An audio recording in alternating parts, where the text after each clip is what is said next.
Have you ever found yourself getting frustrated over something that should have been easy? Not because the task was hard, but because your brain was expecting things to work the way they used to. Today, we're talking about what happens when life changes, but your brain's still operating from the same mental map. This is Angry on the Inside. I'm Jess. And I'm Jeannine. We're both certified ADHD coaches, but this podcast isn't coaching. It's not therapy and it's not medical advice. It's real, honest conversations about being women with late diagnosed ADHD and everything that goes along with it. Take what resonates and leave the rest. This episode came out of the one that we did on moving, that conversation that we started, at least among ourselves, of what it's like when your brain still works with the old map. We had a conversation that ended up on the cutting room floor. But really, the more we talked about it, the more we realized that it's not just about moving. No, it's grief.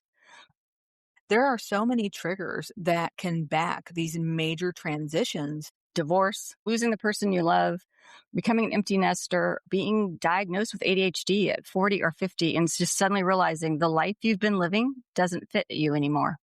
Your life changes, but your brain is just not catching up yet. We rely so heavily on the workarounds and the systems that we've developed over the years, some knowingly, most of them unknowingly. A major life change disrupts those carefully built coping systems we have in place. It turns a struggle for us to shift our mental gears, to let go of those established workarounds and adapt to that new information. The map doesn't automatically update. It's there, but we kind of forget it is. It's sort of a ghost in the machine situation, which I love. My ADHD brain is very much a ghost in the machine, period. But this is a moment where it definitely shows up for me. That old map, it keeps giving us the same direction. It's the one that's guiding that autonomic nervous system that allows us to reach out for the pencil we know is going to be next to us, or to go to that landing pad where our purse is, even though we don't call it a landing pad. And even though we don't think of it as being the exact place that it naturally happens, then when that space is gone, that's where the frustration really starts to weigh in and begin. Especially if you lived in your last place a really long time, you'd spent years building all those workarounds and those systems just to function. We really depended on those. We didn't know we were building them, but we were. Then you lose them all overnight, and that is just generally destabilizing.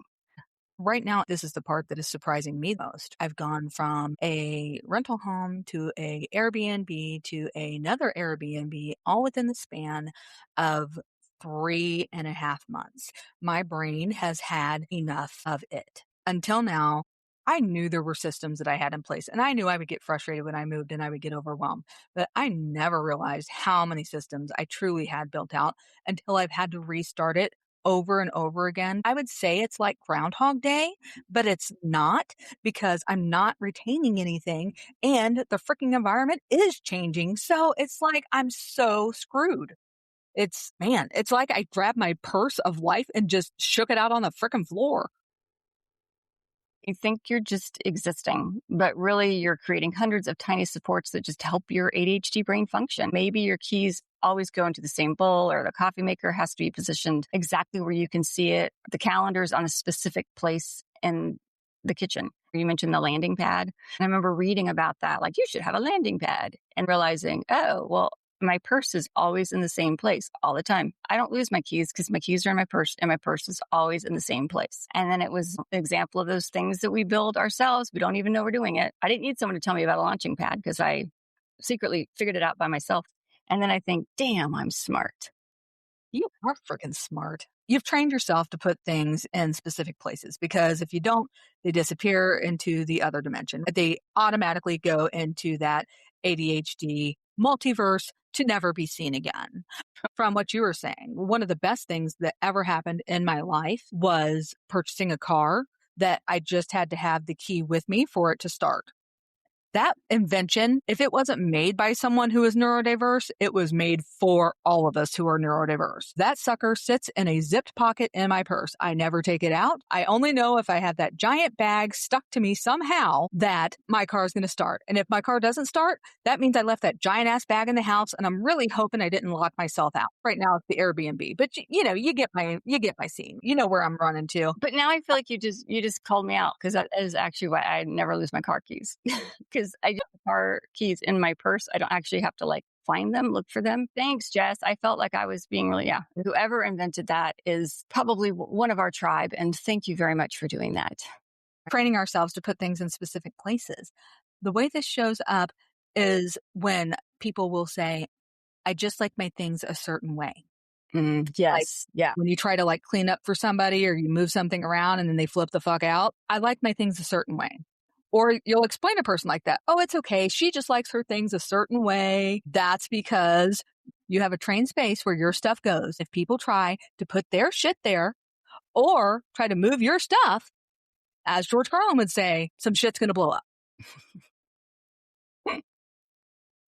Moral of the story, don't move her stuff. That's not an exaggeration. What's fascinating about that is just how invisible those systems become. We stop noticing them because they're working. It's like oxygen. You only notice it when it's gone. Where does this bring us to? It brings us around to something our brains are constantly doing behind the scenes, which is predicting what comes next. The more something matters, the stronger the map, the longer you've lived in that house, the more times your brain has walked that path and it knows what to do. It starts following down that path. And then suddenly the keys aren't in the purse that's supposed to be on that door, on that counter in the kitchen, or you have no idea how to get home because you used to just be on autopilot. Then you finally do get home and your dog's not there.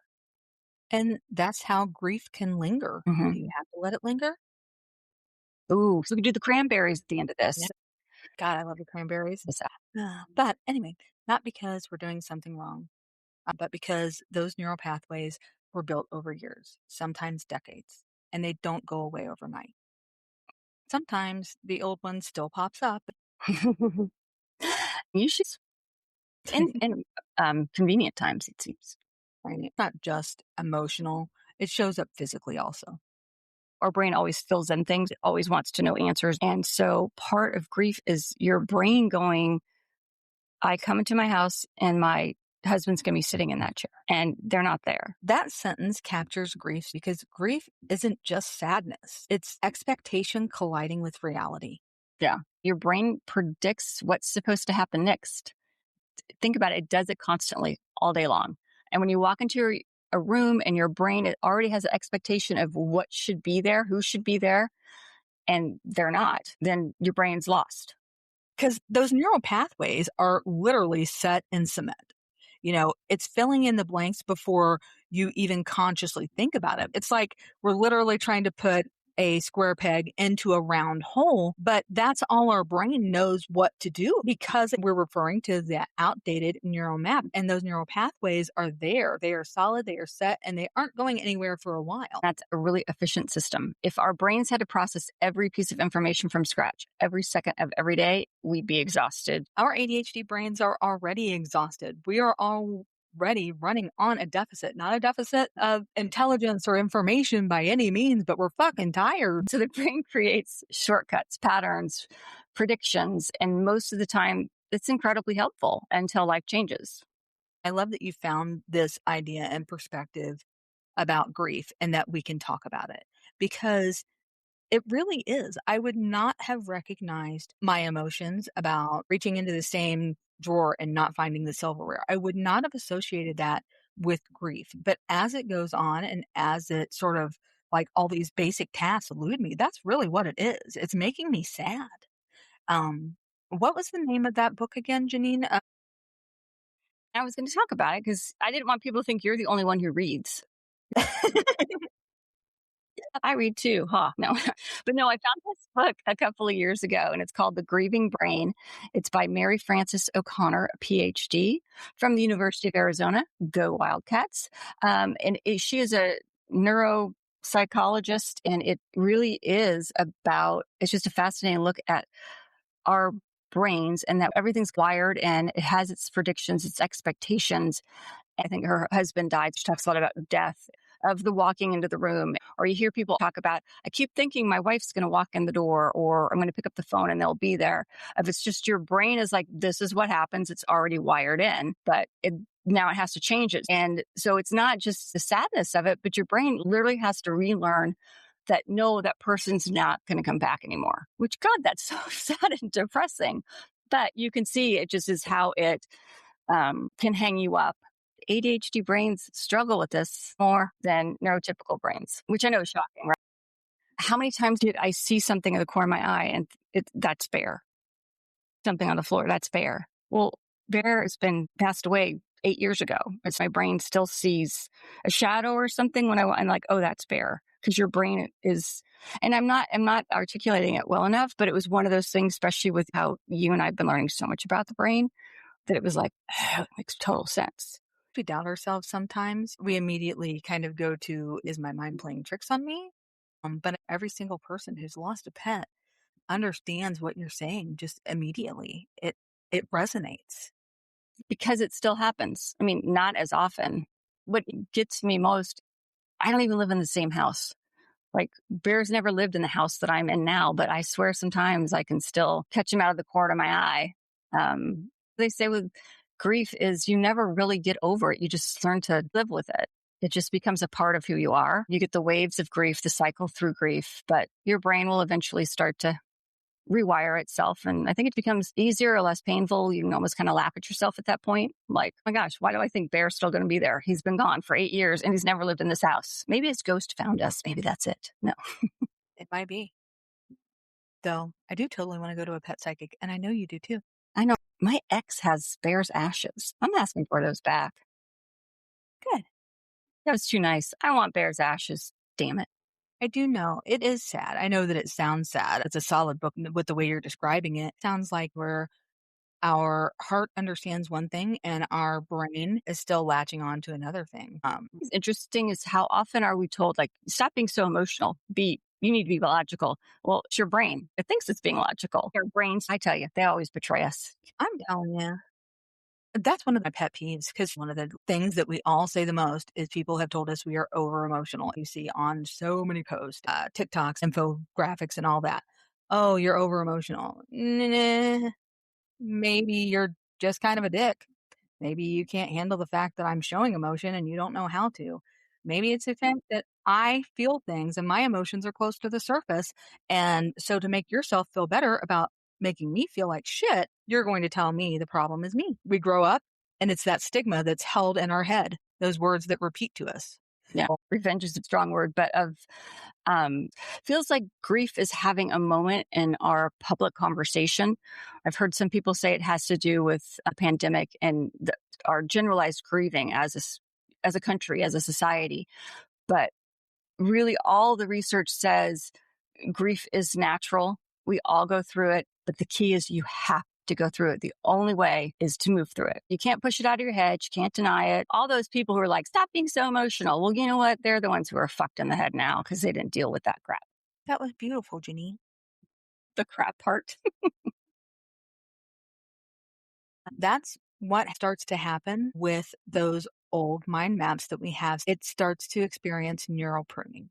Those synapses that were connected together, they're going to eventually split apart. They're going to be pruned because you don't need them anymore. They don't all go away. So you will still have those glimpses, spots, those overlaps of thinking on the corner of my eye, or we have a smell, a sensory, something like that. And we think that we can smell our grandma or our mom, or it just takes us back into a memory. The synapses, not all of them end up pruned. And that's why we're going to have those sort of ghostly effects. All of it was based on familiarity and repetition. Those new repetitions, they're going to connect based on those years of experience. It'll allow us to continue to gain our energy back and have our structure so that we can continue to move forward. Those, I'm not looking for the word glimpses and I can't get the right fucking word. Glimmer. Those glimmers still appear because they're overlapped with that new understanding. It's repurposed, it's updated, but it will never be completely disconnected from the original. It's like an overlay. Yeah, So exactly. many of us struggle with autonomic nervous functions, but here we are creating workarounds that act as autonomic functions rather than us falling to the out of sight, out of mind issue that we usually run into and that we all hear about.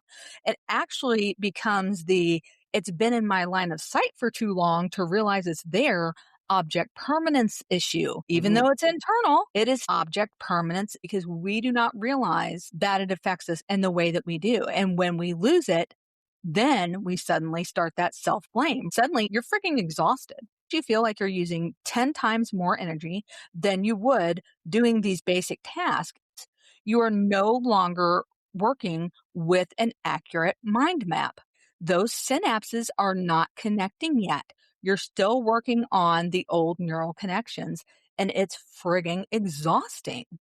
Yeah. Support structure disappeared. The environment changed, the cues changed, the systems changed. Now your brain's just trying to function without all that scaffolding that had quietly built up over the years. What we're trying to say, short story long, is that at the heart of the episode, autopilot is fucking huge. Autopilot frees up mental energy. Your brain doesn't have to work as hard, and you know where things are, you know what happens next, and you know just how to move through your day. Its capacity. You're in the middle of it right now, Jess. Where are the plates? Where are my shoes? What freaking cabinet is this supposed to be in? What route do I take? What time do I leave? You don't have new systems that work yet. If I approach each one of those individually, it's not a difficult question to answer. I can stop and pause, think about it, but there's never just one. There's hundreds and hundreds of things all day long, and it's exhausting. Especially for ADHD, decision fatigue is real. Executive function fatigue is real. You've taken 100 automatic actions and turned them back into a conscious effort. No wonder why transitions are feeling overwhelming. If I could pay for somebody to just make these fucking decisions for me all day long, I would. I would literally buy back my capacity. We're grieving more than just the thing we lost. We're grieving the ease, the familiarity, the mental energy that we used to have available that is now being sucked up just trying to remember the basics of everyday life. The immediate loss of bandwidth for anything we truly enjoyed doing because we put ourselves last so often, losing that attention that we give ourselves. That in and of itself creates grief that is so truly real, even if nobody else can see it. What's really screwing with me right now in the Airbnb that I'm in is that there are multiple switches for the same light. At no point have I figured out how to have all of the switches in the down position while all of the lights are off. There are ones that are up, but the light is off. It is seriously screwing with me. I don't know. They were kind of floored because when we moved out of the Airbnb, because people who own this one own the one we were in last time. They've been Uh-huh. very kind to us and considerate. But they were a little weirded out, I think, when we did the walkthrough and she was like, "Oh, I just got to grab the sheets off the bed." And I'm like, "No, I washed all the linens and I washed all of the rugs and I mopped and I swept." And, I'm like, and I'm going through all these things. And she's like, "Oh, Wow. I'm not ultra cleanly, but I can't leave a house not being ready for the next person. I just can't." It's a mental roadblock, really, because I knew I was still going to have to pay for the cleaning fee. I did the same freaking thing in our rental when we moved out. I'm like exerting all this energy because for whatever reason, my brain thinks I have to. It's environmental memory. It's muscle memory. It's your brain learned a route and stored it. We're using so much energy managing or trying to manage our executive function. As automatic routes disappear, suddenly things require active thinking again. And that's where life starts to feel surprisingly exhausting. Before the move, your house was basically running on autopilot. You didn't think about where the plates were. Your brain already knew. You didn't think about where you kept the dog food, the extra toilet paper, the measuring cups. Don't be wrong, half the time we can't find the shit that we know where it's actually at, but you still had that idea where you're like, I know it's at least supposed to be here. You could just move around your environment pretty automatic, like on autopilot. But then suddenly every tiny task, it's like a fucking scavenger hunt. You rearrange your room, and for weeks, you're still navigating around the furniture that no longer exists. Reaching over for that light switch in the old location, driving towards your old house, opening the wrong cabinet every single day. Learning takes time and learning takes energy. It takes more energy than most people realize. And this is why frustration is spiking during transitions in your life. You're working harder than you actually think you are because you're not giving yourself grace or understanding that your scaffolding is gone and your map's outdated and you're making 100 new decisions every hour on the hour. When everyone looks at you and be like, oh my gosh, why are you so frustrated? Just calm down. You're so stressed out. It's like, well, yeah, because my brain is freaking building new pathways. I got to build new routines and new shortcuts, it's exhausting. right? It's like, I'm building a whole new life. And people are like, are you freaking kidding me? And you're like, dude, I don't even know where the fuck my fork is. And it's my special fork. And I'm all out of spoons. So if you keep this shit up, you might end up getting stabbed with said fork when I find it. It's real work. If you're standing in a place where everything feels harder than it should, Your brain is still trying to build a new version of home, a new version of normal, and a new version of what comes next. be gentle with yourself because losing the old map and drawing a new one is really hard. Eventually, little by little, that new map starts to feel familiar. When you move back into autopilot, you won't notice. Not because nothing's changed, but because your brain has finally found its way. Share this episode with somebody who's building something new in their life, a new routine, a new chapter, a new home, an understanding of themselves. Until next time, remember, you're not alone and you're not the only one who's angry on the inside.